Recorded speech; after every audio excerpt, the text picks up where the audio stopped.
sharing firman Tuhan hari ini saya beri judul Kaya di Hadapan Tuhan dengan tanda tanya, ya, yang diambil dari Matius 19 ayat 16 sampai 20. Ya, saya akan bacakan untuk saudara-saudara ya. Matius 19 ayat 16 dikatakan, ada seorang datang kepada Yesus dan berkata, Guru, perbuatan baik apakah yang harus kuperbuat untuk memperoleh hidup yang kekal? Jadi di cerita ini adalah cerita tentang seorang anak muda yang kaya yang datang kepada Tuhan Yesus, meminta petunjuk Tuhan Yesus bagaimana caranya hidup yang kekal. Ya, dan ada dua hal yang saya ingin kita semua perhatikan baik-baik. Pertama adalah perbuatan baik, ya. Yang kedua adalah untuk memperoleh hidup yang kekal. Ya. Nah, saya akan mulai bahas dari nomor 2. Kenapa? Karena dengan saya membahas dari nomor 2, kita akan lebih mengerti yang nomor 1 tentang perbuatan baik. Ya. Jadi pertanyaannya adalah gini, anak muda itu kan bertanya kepada Tuhan Yesus tuh, ya bagaimana caranya untuk memperoleh hidup yang kekal. Nah pertanyaannya adalah, apakah Tuhan Yesus mengetahui caranya untuk memperoleh hidup yang kekal? Tentu Tuhan Yesus bukan hanya tahu. Tuhan Yesus itu ketika dia adalah Tuhan yang turun ke dunia menjadi manusia, ya tujuannya dia udah jelas bahwa dia datang untuk menyelamatkan kita semua. Ya, jadi kan dia udah tahu sekali bahwa dirinya datang ke dunia ini untuk mati di kayu salib, menebus dosa setiap daripada kita. Benar gak? Ya kan? Tapi ketika anak muda ini bertanya bagaimana memperoleh hidup yang kekal, harusnya Tuhan Yesus jawabnya gimana? Harusnya Tuhan Yesus menawarkan dirinya dia kepada anak muda ini, benar gak? Ya kan? Tapi perhatikan apa yang Tuhan jawab kepada anak muda ini, ya kan? Tuhan jawabnya seperti ini, tetapi jika engkau ingin masuk ke dalam hidup, turutilah segala perintah Allah. Kata orang itu kepadanya, perintah yang mana? Kata Yesus, jangan membunuh, jangan berzina, jangan mencuri, jangan mengucapkan saksi dusta, hormatilah ayahmu dan ibumu, dan kasihilah sesamamu manusia seperti dirimu sendiri. Kira-kira ini Tuhan Yesus lagi kasih apa? Lagi tawarin ke anak muda ini apa? Hukum Taurat. Benar gak? Ini kan semua yang ada di dalam hukum Taurat. Pertanyaannya kan aneh. Anak muda ini datang tanya Tuhan tentang hidup yang kekal. Tuhan Yesus tidak menawarkan dirinya, tapi malah menawarkan hukum Taurat. Kenapa? Ya kan? Nah, kita next. Ya, kita tahu nih di firman Tuhan katakan begini, sebab tidak seorang pun yang dapat dibenarkan di hadapan Allah oleh karena melakukan hukum Taurat. Jelas firman Tuhan katakan, ya karena justru oleh hukum Taurat orang mengenal dosa. Ya justru melalui hukum Taurat kita mengerti bahwa dosa itu ada. Ya hukum Taurat sendiri itu adalah suci, dan hukum Taurat itu adalah sesuatu yang Tuhan berikan untuk kebaikan kita. Tapi hukum Taurat itu tidak bisa membuat kita benar di hadapan Allah. Ya, gitu. Ya. Dan Roma 3 ayat 28 dikatakan apa? Karena kami yakin bahwa manusia dibenarkan karena iman, bukan karena ia melakukan hukum Taurat. Ya dong? Nah, pertanyaannya kembali lagi, kenapa Tuhan Yesus menawarkan hukum Taurat, bukan menawarkan dirinya? Ya, oke, kita next. Ya, kenapa Tuhan Yesus dia menawarkan dirinya, tetapi menawarkan hukum Taurat? Nah, baru kita jelasin tentang poin 1 tadi, perbuatan baik. Kenapa? Karena anak muda ini berfokus kepada perbuatan baik. Ya, gitu. Ya. Nah, lanjutan dari ayat itu adalah Matius 19 ayat 20 dikatakan, kata orang muda itu kepadanya, semuanya itu telah kuturuti, apalagi yang masih kurang. Kita kalau baca di Lukas itu lebih jelas lagi. Orang muda ini bilang sama Tuhan Yesus begini, dari masa kecilku aku sudah menurutinya.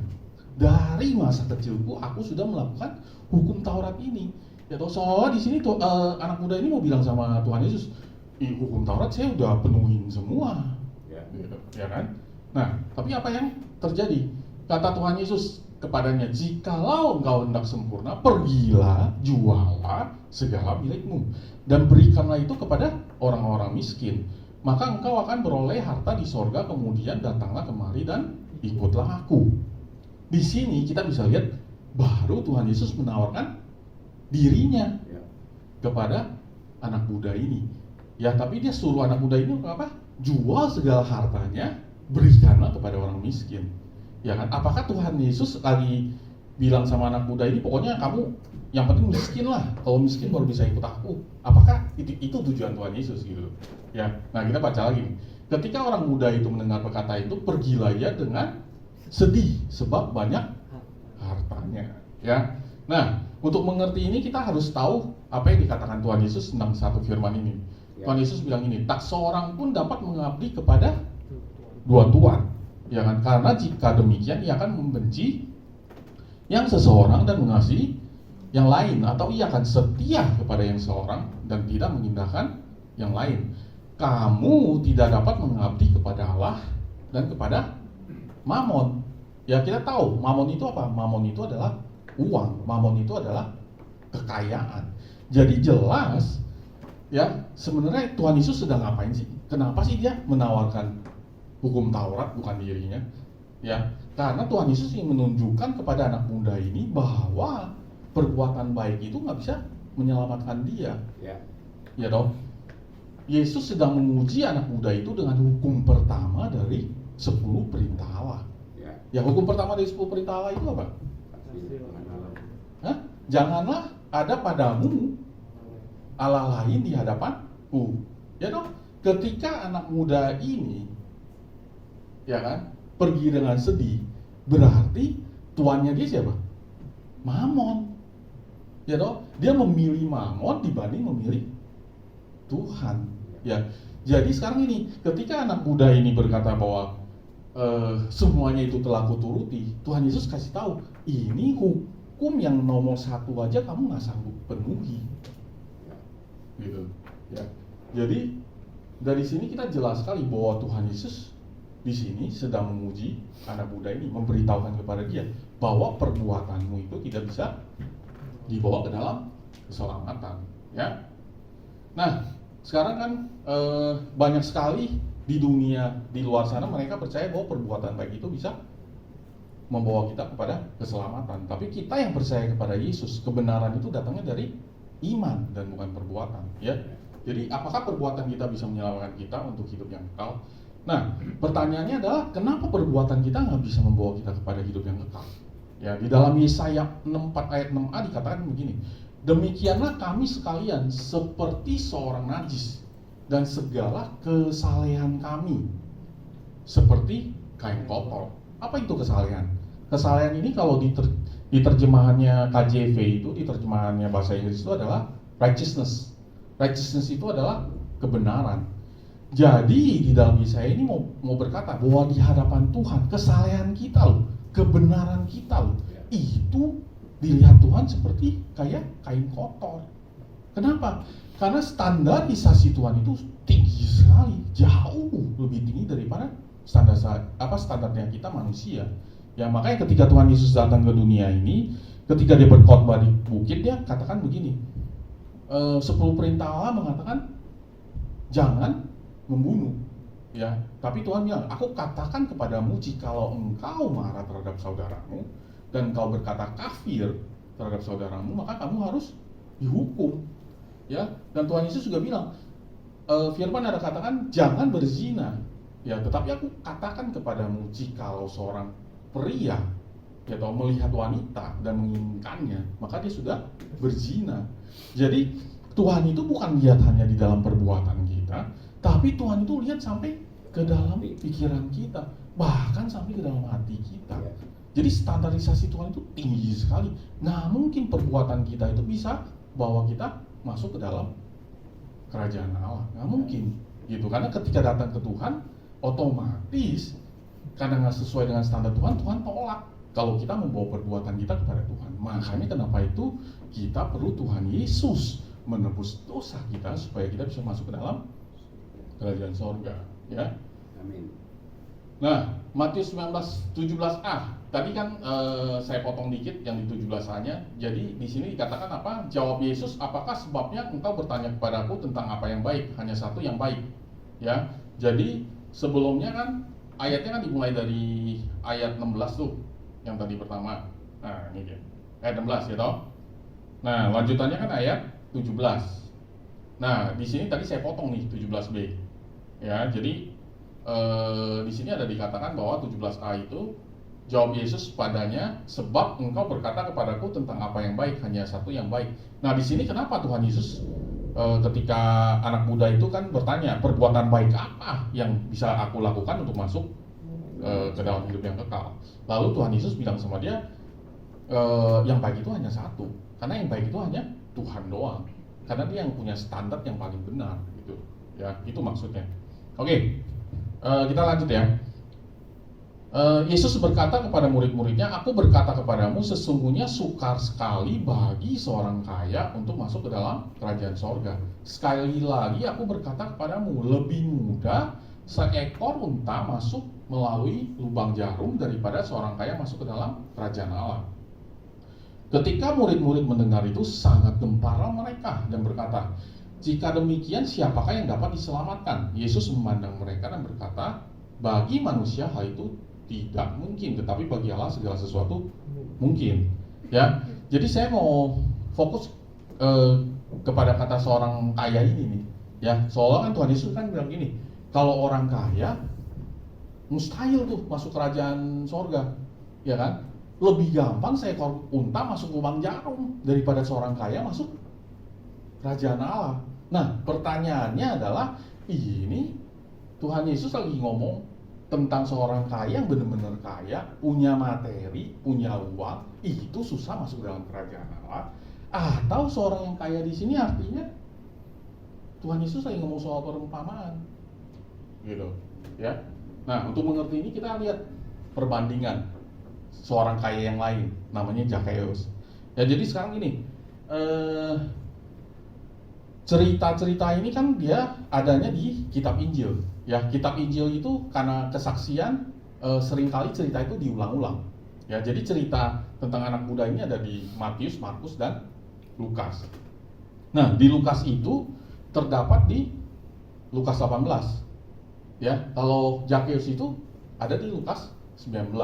Saya percaya sekali ini Tuhan izinkan bisa berdekatan. Tujuannya apa? Supaya kita bisa belajar perbandingannya. Apa yang sedang Tuhan ingin ajarkan kepada kita?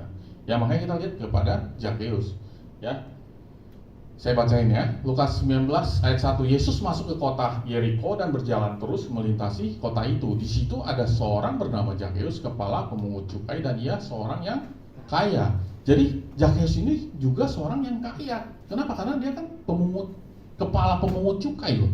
Kepala pemungut cukai ini adalah orang yang mengutin pajak, dan dia itu memungut pajak orang-orang Israel untuk diberikan kepada bangsa Romawi, karena saat itu mereka sedang dijajah oleh bangsa Romawi, ya toh.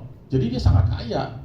Nah, dan dikatakan ia berusaha untuk melihat orang apakah Yesus itu, tetapi ia tidak berhasil karena orang banyak, sebab badannya pendek. Dari sini kita bisa lihat nih perbedaan antara Zakheus dengan anak muda tadi. Ya, anak muda tadi itu dia datang kepada Yesus membawa perbuatan baik, gitu. Tapi ketika anak muda ini datang kepada Yesus, ketika Zakheus datang kepada Yesus, dia ingin mengenal siapakah Yesus. Mungkin dia udah dengar nih bahwa Yesus udah sembuhin banyak orang, bangkitin orang, gitu kan. Terus khotbahnya luar biasa, makanya dia penasaran. Ini Yesus siapa sih? Saya pengen tahu, gitu. Jadi fokusnya Zakheus adalah mengenal siapa Yesus itu, gitu, ya. Oke, next. Maka berlarilah ia mendahului orang banyak, lalu memanjat pohon ara untuk melihat Yesus yang akan lewat di situ. Ketika Yesus sampai ke tempat itu, ia melihat ke atas dan berkata, Zakheus, segeralah turun, sebab hari ini aku harus menumpang di rumahmu. Nah, perbedaannya apa lagi nih antara Zakheus dan anak muda itu? Anak muda itu Tuhan nyebut namanya aja enggak, ya. Di sini Tuhan yang baru pertama kali ketemu Zakheus, dia sudah tahu namanya Zakheus, ya. Dan di sini dikatakan, Tuhan katakan apa? Aku harus menumpang di rumahmu. Jadi ketika Zakheus mencari Tuhan dan ingin mengenal Tuhan, Tuhan langsung menawarkan dirinya, gitu. Nah, seperti anak muda tadi yang ditawarkan Tuhan siapa? Hukum Taurat, karena dia membawa perbuatan baik. Tapi di sini Tuhan langsung menawarkan dirinya, aku mau datang dan numpang di rumah kamu, gitu, ya. Lalu Zakheus segera turun dan menerima Yesus dengan sukacita. Dan Perbedaannya apalagi anak muda tadi ketika ditawarkan, Tuhan Yesus menawarkan dirinya, dia ngapain? Dia pergi dengan sedih. Tapi Zakheus apa yang terjadi? Dia menerimanya dengan sukacita. Amin. Gitu. Ya kan? Tetapi semua orang yang melihat itu bersungut-sungut berkata, ia menumpang di rumah orang berdosa. Kenapa orang-orang bilang dia orang berdosa? Karena dia pengutin pajak orang Israel, dikasih ke kerajaan Roma gitu. Jadi semua orang tuh ngatain dia orang berdosa, ya dong, ya kan? Tapi apa yang dilihat? Bahwa Zakheus menerima kebaikan Tuhan. Bagaimana Zakheus menerima kebaikan Tuhan? Tuhan bukan hanya menerima dia loh. Ini kan istilahnya Tuhan mau datang dan terima dia. Orang-orang kan nolak dia semua, bahwa dia orang berdosa. Ya, meskipun dia orang berdosa, Tuhan menerima dia. Ya, dong, mau datang ke rumah dia dan bahkan kenal nama dia. Gitu. Ya, jadi di sini adalah gambaran di mana Zakheus menerima kebaikan Tuhan. Ya, dan perhatikan baik-baik. Tetapi Zakheus berdiri dan berkata kepada Tuhan, Tuhan, setengah dari milikku akan kuberikan kepada orang miskin, dan sekiranya ada sesuatu yang kuperas dari seseorang akan kukembalikan 4 kali lipat. Perhatikan baik-baik, apa perbedaannya antara anak muda tadi dan Zakheus? Anak muda tadi itu tuannya siapa? Mamon. Zakheus memanggil Tuhan Yesus apa? Tuhan. Dia langsung menganggap Yesus itu sebagai Tuhannya. Gitu. Dan anak muda tadi harus apa? Harus disuruh sama Tuhan. Tuhan bilang, kamu jual semua hartamu, bagikan kepada orang miskin. Zakheus setelah mengerti akan kebaikan Tuhan, dia nggak perlu disuruh lagi sama Tuhan. Dia tahu akan kehendaknya Tuhan. Dia dengan inisiatifnya sendiri dia melakukan apa yang Tuhan mau, yaitu menjual hartanya, membagikannya kepada orang-orang miskin. Ya, nah lanjut. Kata Yesus kepadanya, hari ini telah terjadi keselamatan. Selamat gak Zakheus? Selamat. Selamat, ya kan? Kepada rumah ini karena orang ini pun anak Abraham. Sebab anak manusia datang untuk mencari dan menyelamatkan yang hilang. Kalau ini berbicara tentang pilihan. Ya. Oke, next. Ini tadi saya udah jabarin satu-satu, gak perlu lagi lah ya buat hemat waktu. Oke. Apakah seorang kaya di sini sebenarnya adalah perumpamaan? Kita balik lagi ke pertanyaan yang tadi. Ya dong, seorang kaya ini sebenarnya yang Tuhan Yesus lagi ngomong orang yang punya duit atau perumpamaan. Ya, kita udah jelas tadi Zakheus. Zakheus orang kaya kan? Gampang banget gak dia terima Tuhan Yesus? Gampang banget gak dia diselamatkan? Gampang banget. Berarti Tuhan lagi ngomongin mustahil tentang apa nih? Ya dong. Nah, kita baca nih di Tuhan Yesus pernah khotbah di bukit dikatakan ini, berbahagialah orang yang miskin di hadapan Allah, karena merekalah yang punya kerajaan sorga. Miskin di hadapan Allah ini maksudnya apa? Apakah Tuhan Yesus sedang bilang, pokoknya anak-anak gua semuanya mesti miskin, kalau nggak miskin nggak masuk sorga loh? Apakah seperti itu? Kan enggak. Ya kan? Ini kan ada dikata apa? Di hadapan Allah. Ya. Jadi gimana sih miskin di hadapan Allah? Kalau kita bisa miskin di hadapan Allah, berarti kita bisa kaya di hadapan Allah. Benar nggak? Seperti apa sih kaya di hadapan Allah? Kalau kita kaya di hadapan Allah, berarti kita kaya dan kita datang ke Tuhan kan? Dan kita bilang, saya punya kekayaan loh. Saya punya sesuatu yang buat saya negosiasi dengan Tuhan karena saya kaya. Gitu. Nah, apa kekayaannya itu? Kekayaannya itu adalah berupa perbuatan baik. Makanya kenapa ketika anak muda itu bertanya tentang perbuatan baik, Tuhan menawarkan dia hukum Taurat supaya dia sadar, gitu. Ya, jadi miskin di hadapan Allah itu maksudnya apa? Saya nggak punya apa-apa untuk ditawarkan kepada Tuhan. Saya orang berdosa. Makanya orang-orang yang menyadari seperti itu mempunyai kesempatan untuk bisa terima Tuhan Yesus sebagai Tuhan dan Juru Selamat, karena dia tahu bahwa dia nggak bisa ngapa-ngapain lagi untuk masuk kerajaan sorga. Perbuatan baik dia nggak bisa dipakai untuk masuk kerajaan sorga. Jadi dia harus terima Tuhan Yesus untuk supaya dia bisa masuk kerajaan sorga. Ya, dari sini kita udah tahu miskin itu juga perumpamaan, benar nggak? Ya kan? Next, satu lagi, Yakobus. Baiklah saudara yang berada dalam keadaan yang rendah bermegah karena kedudukannya yang tinggi, dan orang kaya karena kedudukannya yang rendah, sebab ia akan lenyap seperti bunga rumput karena matahari terbit dengan panasnya, yang terik dan melayukan rumput itu, sehingga gugurlah bunganya dan hilanglah semaraknya. Demikian juga halnya dengan orang kaya di tengah-tengah segala usahanya ia kan lenyap. Ya. Jadi di sini juga sama. Apakah Yakobus sedang mengatakan orang kaya itu adalah orang-orang berduit? Apakah Tuhan Yesus mungkin benci gitu sama orang-orang yang punya banyak uang gitu? Ya kan? Jadi murid-muridnya juga benci sama orang yang punya banyak uang, sehingga ngomong lagi tentang orang kaya gitu. Ya toh? Nah, kita perhatikan baik-baik nih di bagian sini. Ya, di sini kan dikatakan ia akan lenyap seperti bunga rumput karena matahari terbit dengan panasnya yang terik dan melayukan rumput itu, sehingga gugurlah bunganya dan hilanglah semaraknya.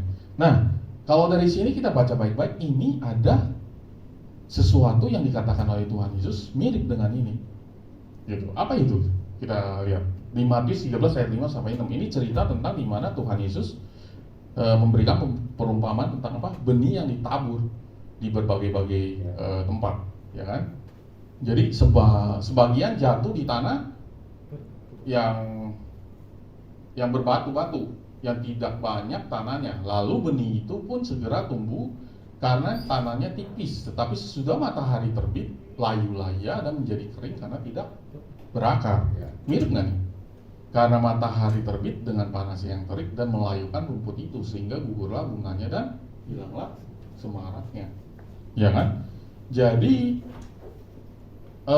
arti daripada tanah bebatuan ini apa sih? Di dalam Lukas dikatakan yang jatuh di tanah yang bebatu itu ialah orang yang setelah mendengar firman itu menerimanya dengan gembira, tetapi mereka tidak berakar, mereka percaya sebentar saja, dan dalam masa pencobaan mereka murtad. Ya, jadi yang dimaksudkan Tuhan Yesus tentang bebatuan ini apa adalah orang-orang yang menerima firman itu dan dia percaya sebentar doang. Habis itu dia kembali lagi mengandalkan perbuatan baik dia, gitu loh. Jadi di Yakobus ini juga dikatakan bahwa di tengah-tengah segala usahanya dia akan lenyap, gitu. Ya, kita berusaha melakukan perbuatan baik dan kita nggak sadar ternyata usaha kita itu sia-sia. Ya, mungkin ketika saudara-saudara mendengar ini mungkin ada yang pikirnya gini, wah ini mah cocokologi nih, ya kan? Ya. Tapi satu hal yang saya ingin kita perhatikan baik-baik adalah gini loh. Misalkan saya ketemu satu kata bahasa Inggris dan saya nggak ngerti, apakah saya akan mengambil kamus bahasa Mandarin untuk mencari artinya, atau kamus bahasa Arab mungkin untuk mencari artinya? Yang pasti saya harusnya mencari kamus bahasa Inggris supaya saya mengerti arti kata itu, benar nggak? Ya. Dan ini istilahnya gini, di dalam firman Tuhan itu adalah kesaksian seperti Matius, Markus, Lukas, Yohanes, itu adalah kesaksian. Ya, dan di firman Tuhan dikatakan gini, 2 atau 3 orang yang memberikan kesaksian yang sama itu suatu perkara dinyatakan benar. Gitu. Nah, jadi ini istilahnya kita menggunakan firman Tuhan untuk menerjemahkan firman Tuhan. Oke, supaya lebih jelas lagi, apakah orang kaya ini seorang kaya ini adalah tentang perumpamaan, ya. Jadi cerita tentang anak muda ini ada juga pada Markus. Ya, di Markus dikatakan begini, murid-muridnya tercengang mendengar perkataannya itu. Tetapi Yesus menyambung lagi, anak-anakku alangkah sukarnya masuk ke dalam kerajaan Allah. Tapi perhatikan baik-baik apa yang dikatakan terjemahan KJV. Ya, and the disciple were astonished at his word, but Jesus answered again and said unto them, children, how hard is it for them that trust in riches to enter into the kingdom of God. Ya, jadi ini kalau diterjemahkan adalah betapa susahnya bagi mereka yang percaya kepada kekayaannya untuk masuk ke dalam kerajaan sorga. Di sini jelas sekali bahwa ini perumpamaan. Tadi kan anak muda itu datang nggak bilang, Tuhan saya punya banyak duit loh, bisa nggak nih buat saya masuk ke kerajaan sorga? Kan nggak seperti itu. Yang dia datang dia bawa apa? Perbuatan baik. Tuhan, perbuatan baik apa nih saya bisa perbuat? Gitu. Jadi the riches ini adalah perumpamaan tentang orang yang kaya di hadapan Tuhan. Gitu, ya. Kenapa saya kasih beberapa contoh ini karena banyak sekali ini diterjemahkan bahwa ini adalah tentang orang kaya yang punya uang gitu ya. Oke. Ya, jadi seorang kaya adalah perumpamaan orang yang merasa kaya di hadapan Tuhan mustahil untuk masuk kerajaan sorga. Mata kita tertuju bukan pada perbuatan baik, tetapi kepada kebaikan Tuhan yang memampukan kita berbuat baik. Jadi tadi kita lihat perbandingan antara anak muda dengan Zakheus, jelas sekali gitu. Ketika Zakheus merasa diterima oleh Tuhan Yesus, ketika Zakheus mengerti bahwa Tuhan itu baik terhadap diri dia, apa yang terjadi? Dia nggak perlu disuruh, dia berinisiatif untuk berbuat baik, ya kan? Ya. Jadi setelah kita mengerti bahwa Tuhan Yesus itu baik dan kita fokusnya bukan kepada perbuatan baik kita, fokusnya kita adalah kepada kebaikan Tuhan, maka kita akan mengerti akan firman Tuhan ini. Ya, firman Tuhan ini katakan, jika memang kamu mengerti maksud firman ini, yang ku kehendaki ialah belas kasihan dan bukan persembahan, tentu kamu tidak menghukum orang yang tidak bersalah. Ya, jadi firman ini Tuhan Yesus ngomong ini adalah ketika dia ngomong kepada orang-orang Farisi.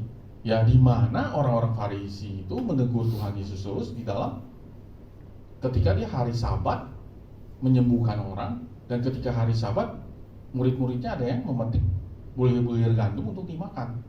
Ya, jadi Tuhan Yesus memberikan firman ini dia ambil dari Hosea 6 ayat 6. Ya, di mana di Hosea 6 ayat 6 dikatakan, sebab aku menyukai kasih setia dan bukan korban sembelihan, dan menyukai pengenalan akan Allah lebih daripada korban-korban bakaran.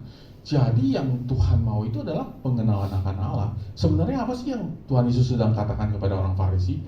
Tuhan Yesus sedang katakan kepada orang Farisi adalah gini, kamu mengenal aku seperti apa? Apakah kamu mengenal aku sebagai seorang hakim, ya, yang setiap hari menghakimi perbuatan kita, ya, atau kamu mengenal aku sebagai seorang yang penuh dengan kasih setia, penuh dengan belas kasihan, gitu. Ya, jadi gini, ketika hari Sabat itu diberikan Tuhan bagi kita, tujuannya apa sih? Tujuannya adalah supaya kita bisa punya waktu untuk istirahat, punya waktu untuk diri sendiri, punya waktu untuk keluarga, punya waktu untuk Tuhan, punya waktu pribadi. Tapi apa yang dilihat oleh orang Farisi itu sebagai peraturan, di mana aturan itu, hukum Taurat itu dianggap sebagai Tuhan, gitu. Ya dong, dan bukan Tuhan lagi yang dianggap Tuhan. Makanya kenapa apa istilahnya? Bentar, maksudnya. Ya. Efesus 2 ayat 10, karena kita ini buatan Allah, diciptakan dalam Kristus Yesus untuk melakukan pekerjaan baik yang dipersiapkan Allah sebelumnya. Ya, mau supaya kita hidup di dalamnya. Jadi kalau dari firman ini kita jelas sekali loh, melakukan pekerjaan baik apa? Yang apa? Dipersiapkan Allah sebelumnya. Jadi gini loh, kita bisa berbuat baik itu bukan karena kita hebat loh, bukan karena kita jago loh. Firman Tuhan katakan apa? Itu udah Tuhan persiapkan. Jadi hari ini kalau kita bisa mengasihi orang lain, hari ini kita bisa menolong orang lain, itu adalah kesempatan yang Tuhan berikan buat kita. Amin. Untuk berbuat baik. Ya. Gitu. Itu kebenaran firman Tuhan. Amin. Ya. Oke, kesimpulannya. Fokus mengenal Tuhan bukan peraturan Tuhan. Fokus kepada kebaikan Tuhan, jangan fokus kepada perbuatan baik kita. Oke, jadi gini, kita lihat anak muda tadi datang kepada Yesus, ya. Benar? Zakheus pun datang kepada Yesus. Ya. Sama, ketika kita datang kepada firman Tuhan, kita seperti apa? Apakah kita seperti anak muda tadi, datang kepada firman Tuhan untuk mencari peraturan-peraturan Tuhan untuk dilakukan, atau kita datang kepada Tuhan seperti Zakheus, ingin mengenal Tuhan. Ya, jadi ketika kita datang kepada firman Tuhan, kita merenungkan firman Tuhan, ingatlah datang kepada firman Tuhan seperti apa. Ya, karena yang Tuhan mau adalah kita datang kepada Tuhan itu untuk mengenal Dia, Ya. bukan mencari peraturan-peraturan untuk dijadikan Tuhan kita. Ya. Gitu. Ya. Oke. Yang terakhir, ingatkan diri kita sendiri dan saudara seiman kita bahwa Tuhan itu senantiasa baik. Ya. Ya, jadi mungkin ada orang yang bilang gini loh, kita udah percaya sama Tuhan, udah terima Tuhan sebagai juru selamat, udah cukup. Tuhan baik, kita udah tahu lah. Sekarang lanjutannya perbuatan. Perhatikan perbuatanmu, gitu kan? Ya, kita harus belajar dari Yohanes. Kita baca buku Yohanes di dalam Injil Yohanes. Kita lihat ketika Yohanes menyinggung dirinya, itu ditulis murid yang dikasihi Yesus. Setiap kali ngomong soal Yohanes, dia tulis murid yang dikasihi Yesus. Pertanyaan saya adalah gini, di Injil yang lain nggak ada tuh. Matius, Markus, Lukas nggak ada ditulis. Kalau tulis Yohanes ya Yohanes, nggak ada murid yang dikasihi Yesus. Kenapa Yohanes tulis begitu? Apakah Yohanes sedang ingin menyombongkan dirinya? Ya, saya loh murid yang dikasihi Tuhan Yesus, gitu. Atau Yohanes sedang mempraktekkan gaya hidup. Apa gaya hidupnya? Mengingatkan dirinya sendiri bahwa dia disayang sama Tuhan, mengingatkan dirinya sendiri bahwa Tuhan itu baik. Karena seperti Zakheus, ya dong, ketika Zakheus mengerti bahwa Tuhan menerima dia, ketika Zakheus mengerti bahwa Tuhan sayang dia, meskipun dia adalah orang berdosa, semua orang mengatakan dia orang berdosa, tapi Tuhan Yesus tetap menerima dia, mau ke rumahnya dia, dan tahu nama dia. Zakheus tiba-tiba berubah, ya kan? Dan dia tanpa disuruh memberikan hartanya dibagi-bagikan kepada orang miskin, dan dia menganggap Tuhan itu sebagai Tuhannya, Tuhan Yesus sebagai Tuhannya, dan bukan Mamon yang sebagai Tuhannya. Ya, jadi kenapa kita mesti ingatkan diri kita dan teman-teman? Ya karena kita masih hidup di dunia yang berdosa ini. Kita suka lupa bahwa Tuhan tuh baik loh, bahwa Tuhan tuh udah mati di kayu salib buat kita, udah nebus kita. Ya, dengan kita berfokus kepada kebaikan Dia, maka kita bisa melakukan kehendak-kehendaknya, ya kan? Jadi kan tahun ini kalau nggak salah tema kita adalah Your Will Be Done, ya dong. Jadi apa kehendak Tuhan? Kehendak Tuhan adalah kita seperti Zakheus, mau mengenal Tuhan, bukan seperti anak muda yang mencari peraturan-peraturan. Ya, oke. Ya, saya rasa itu aja cukup. Ya, saya undang pemusik dengan ini. Ya, kita doa sebentar ya.